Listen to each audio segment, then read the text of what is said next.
નમસ્કાર. ચાલો આજે આપણે વાત કરીએ ગુજરાતના એક એવા ગરવીલા અવાજની જે ગીરના જંગલની કેડીઓમાંથી નીકળીને સીધો દુનિયાના મોટા મંચ પર ગુંજો. જી હા, આજે આપણે દિવાળીબેન ભીલની અદ્ભુત કહાણીને નજીકથી માણીશું. જરા વિચારો તો, એક એવો અવાજ જેને સાંભળતા જ આપણી નજર સામે ગુજરાતના ડુંગરા, ખળખળ વહેતી નદીઓ અને લીલાછમ ગામડા દેખાવા માંડે. એક એવો અવાજ જેને કોઈએ સંગીત શીખવ્યું નહોતું. એ તો સીધી કુદરત તરફથી મળેલી એક અમૂલ્ય ભેટ હતી. આજે આપણે એ જ અવાજની વાત કરવાના છીએ.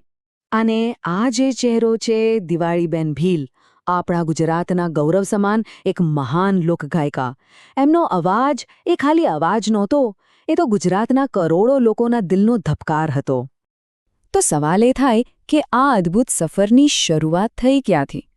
એમનો સંગીત સાથેનો જે નાતો હતો ને, એ જન્મથી જ જોડાયેલો હતો. ચાલો જરા એમના બાળપણમાં એક નજર કરીએ. દિવાળીબેનનો જન્મ 2 જૂન 1943ના રોજ ગીરના જંગલ પાસે આવેલા અમરાપુર ગામમાં થયો હતો. સંગીત એમને કોઈ વારસામાં નહોતું મળ્યું, પણ જાણે કુદરતે જ એમના ગળામાં સાક્ષાત સરસ્વતીનો વાસ કરાવ્યો હતો. નાનપણથી જ ગીતો ગાવાનો શોખ એમના લોહીમાં હતો. તમે ખાલી કલ્પના કરો કે સંગીત એમના માટે કેટલું સહેજ હશે. એમને ગાવા માટે કોઈ સ્ટેજ કે કોઈ ખાસ સમયની જરૂર જ નહોતી પડતી. મમ્મીને ઘરકામમાં મદદ કરતા હોય, ખેતરમાં કામ કરતા હોય કે પછી નદીએ પાણી ભરવા ગયા હોય, એમના કંઠમાંથી તો સૂરની સરવાણી બસ એમ જ ફૂટકી, જાણે કે સંગીત એમના શ્વાસનો જ એક ભાગ હોય. કહેવાય છે ને કે દરેક કલાકારના જીવનમાં એક એવો મોકો આવે છે જે એમની આખી જિંદગી બદલી નાખે છે. દિવાળીબેનના જીવનમાં પણ આવો જ એક પ્રસંગ બન્યો. એક એવો પ્રસંગ જેણે ગીરની આ કોયલને આખી દુનિયાની સામે લાવી દીધી. તો વાત એમ બની કે એકવાર તેઓ રાજકોટમાં એક સંબંધીના લગ્નમાં ગયા હતા. ત્યાં લગ્નગીત એને ગરબા ચાલતા હતા અને દિવાળીબેન પણ એમાં જોડાઈ ગયા. જેવો એમણે પોતાનો કંઠ ખોલ્યો, આખું વાતાવરણ જાણે કે શાંત થઈ ગયું. અને નસીબ જોગે એ જ પ્રસંગમાં ગુજરાતના લોકસંગીતના પારખું હેમુ ગઢવી પણ હાજર હતા.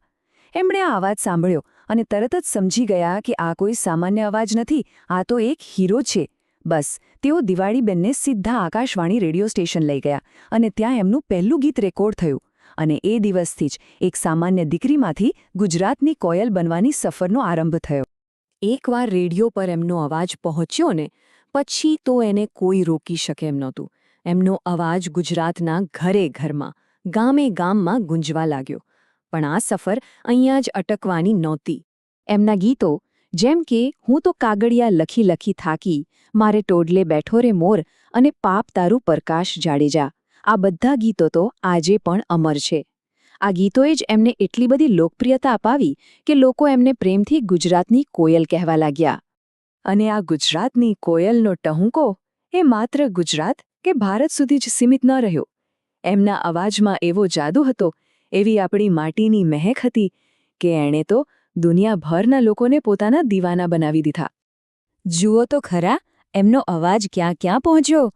બ્રિટન, ફ્રાન્સ, રશિયા અને અમેરિકા જેવા દેશોમાં એમણે કાર્યક્રમો કર્યા અને ગુજરાતી લોકસંગીતનો ડંકો વગાડ્યો. આ વાત એ સાબિત કરે છે કે સાચી કલાને કોઈ ભાષા કે કોઈ સરહદના બંધન નડતા નથી.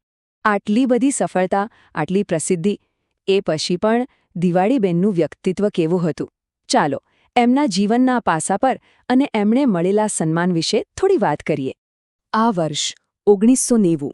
આ વર્ષ ભારતીય લોકસંગીતના ઇતિહાસમાં અને દિવાળીબેનના જીવનમાં સોનેરી અક્ષરે લખાઈ ગયું. કેમ કે આ જ વર્ષે એમની કલાને રાષ્ટ્રીય સ્તરે સૌથી મોટું સન્માન મળ્યું. જી હા, 1990માં ભારત સરકારે દિવાળીબેન ભીલને દેશના ચોથા સૌથી મોટા નાગરિક સન્માન પદ્મશ્રીથી સન્માનિત કર્યા. આ માત્ર દિવાળીબેનનું નહીં, પણ આપણા સૌના ગુજરાતના લોકસંગીતનું સન્માન હતું. અને સૌથી અદ્ભુત વાત તો એ છે કે પદ્મશ્રી જેવા મોટા સન્માન પછી પણ એમના પગ હંમેશા જમીન પર જ રહ્યા. એમનામાં અભિમાનનો એક છાંટો પણ નહોતો. એ હંમેશા એ જ સાદા, સરળ અને નિખાલસ દિવાળીબેન રહ્યા, જે ગીરના એક નાનકડા ગામમાંથી આવ્યા હતા. સાચા અર્થમાં આ જ એક મહાન કલાકારની ઓળખ છે. તો આ હતી એમની જીવનયાત્રાના અમુક મુખ્ય પડાવ. 1943માં જન્મ, 1990માં પદ્મશ્રી પુરસ્કાર અને 2016માં 72 વર્ષની વયે એમણે આ દુનિયાને અલવિદા કહ્યું.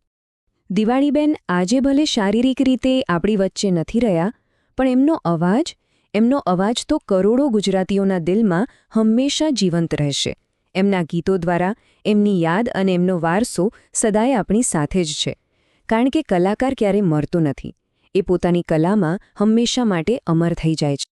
તો અંતે ચાલો આપણે સૌ વિચારીએ કે દિવાળીબેન ભીલનું જીવન આપણને શું શીખવી જાય છે.